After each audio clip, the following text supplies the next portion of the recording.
Hello, everyone. Um, it was 9 degrees when I woke up this morning, and now it's 6. Um, so I'm not very motivated to go outside to do anything. The Jeep and the car are running fine, but I thought I would talk to you about why I bought the Mini. Um, the Focus started making some weird noises, um, and it sounded like a lower end rod knock. There are also some other squeaks. Uh, it made the trip to Little Rock, Arkansas okay, but it really started showing its age. And it lasted longer than I thought it would. So I started looking for a car. Um, I wanted a manual transmission. I like driving manual transmission cars. And Ford, Chevrolet, and Dodge, or Stellantis, are going away from manual shift cars. Um, so I was looking at, manual shift cars in the $5,000 range. And I found the Mini. I also found a couple of Subarus. Um, and one car I test drove, I actually test drove a Volkswagen Touareg. It was an automatic car. And it drove actually very well. But one of the things that happened was during the test drive, I brought it to my house and I opened the hood and I smelt burnt oil. Um, and that's never a good sign. So I found this Mini for sale by a private owner. There were several for sale through car lots. I just chose to go with the private owner. And I test drove the car and it drove good. The owner did mention, that the brakes would need work.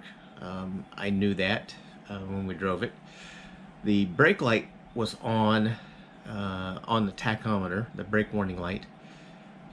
But the car drove and stopped okay. So I knew there was going to be some work with the brakes. I just didn't know how much. One of the things about buying a used car is you're buying usually something that somebody else doesn't want to fix. And I'm sure that the person I bought the Mini from got a quote on fixing the brakes, and it was way more than he wanted to spend. So the first thing I did was change the brake pads. And during that process, I learned that it needed new wear sensors. And they're just little magnetic sensors. They're not that big a deal. And they weren't that expensive. So I changed the front pads. I didn't have a magnetic sensor kit yet, so I didn't change those.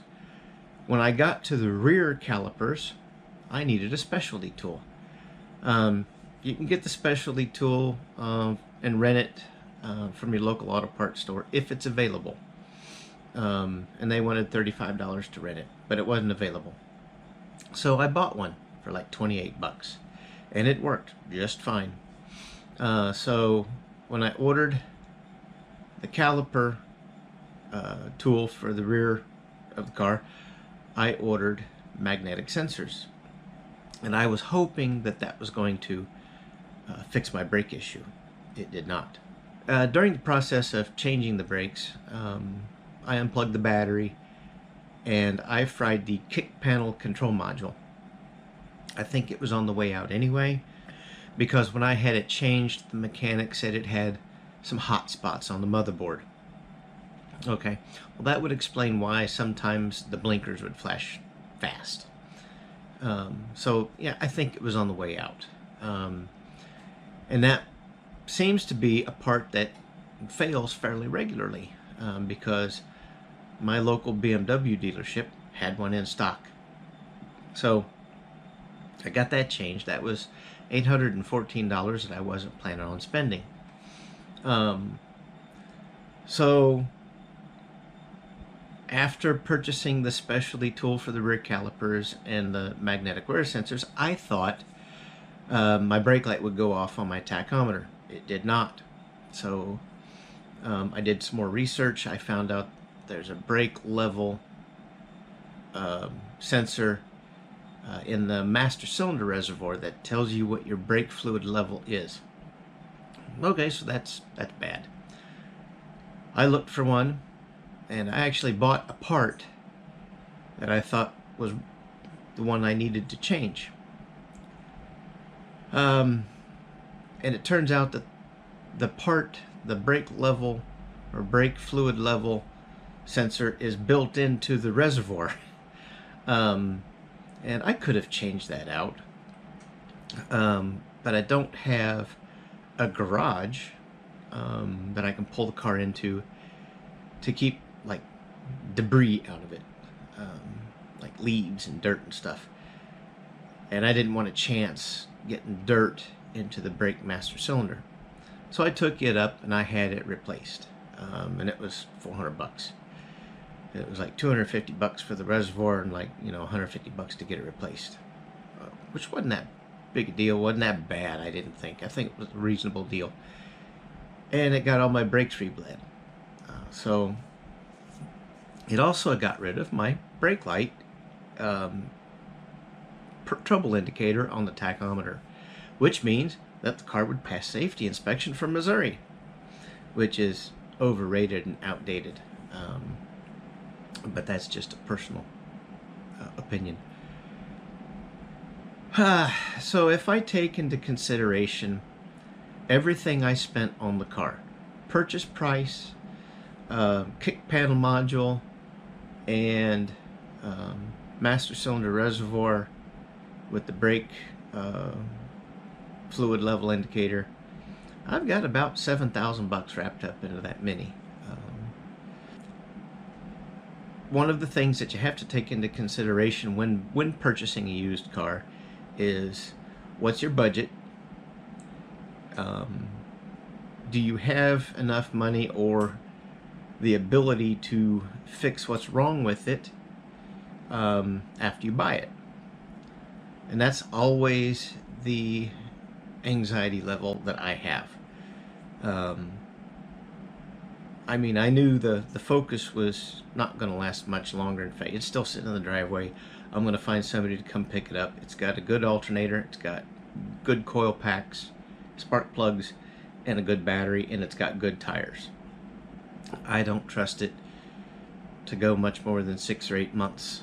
But, so, it'll just go away. I'm not going to sell it to anybody and sell it as a good car. So if you don't have the ability to fix it, you need to save a bit more money to buy something that's gonna be good off the lot.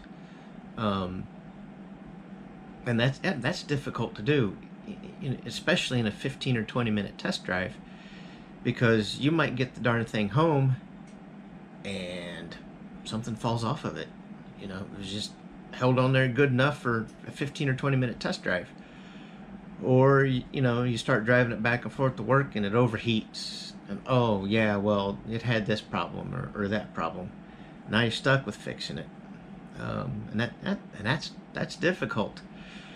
But luckily, after all the repairs I did to it, it passed safety inspection. So I do eventually need to replace the headlight buckets. It's got some little plastic pieces broken off of it, but it doesn't affect the way the headlights work.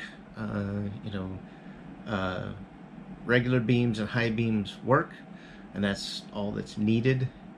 But I would like to get the new buckets.